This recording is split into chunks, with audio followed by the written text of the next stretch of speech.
Trump's role in the attack on Black history in America. Welcome to Burden of History, where truth isn't just told, it's restored. If you are new here, welcome. If you are a returning subscriber, thank you for coming back. If you are not a subscriber, please consider subscribing.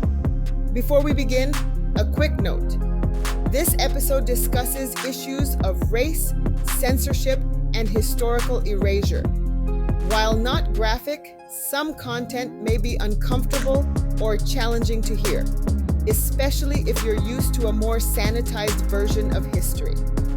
My goal is not to offend, but to inform truthfully, respectfully, and with care. Chapter 1, Erasing to Control. It's no accident that Black history is being pushed out of classrooms. It's not about budgets.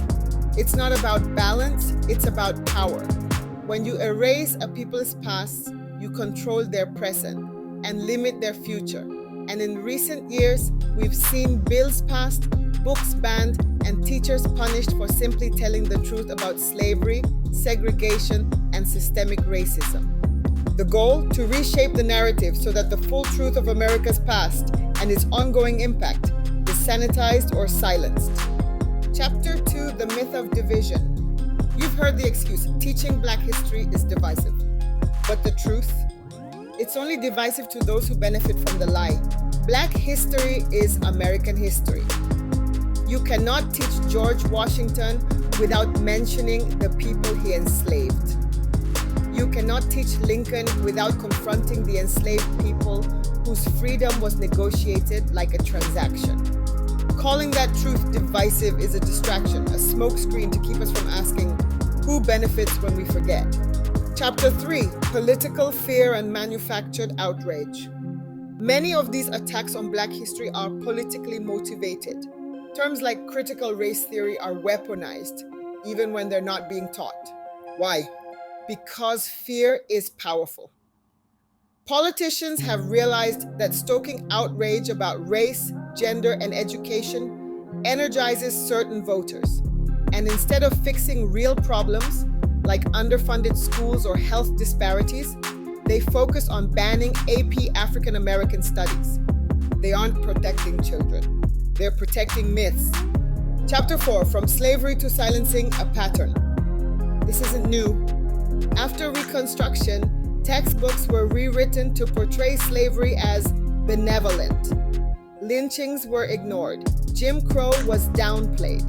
And the civil rights movement oversimplified to a few feel-good quotes from Dr. King, while ignoring his radical critiques of capitalism, police brutality, and war. Every generation, there's an attempt to rewrite the past. But today's version is more strategic, more widespread, and more dangerous. Chapter 5, Why Telling the Truth Matters. When we teach the real history of Black Americans, from forced labor to freedom fighting, from resilience to resistance, we equip the next generation with truth, context, and power.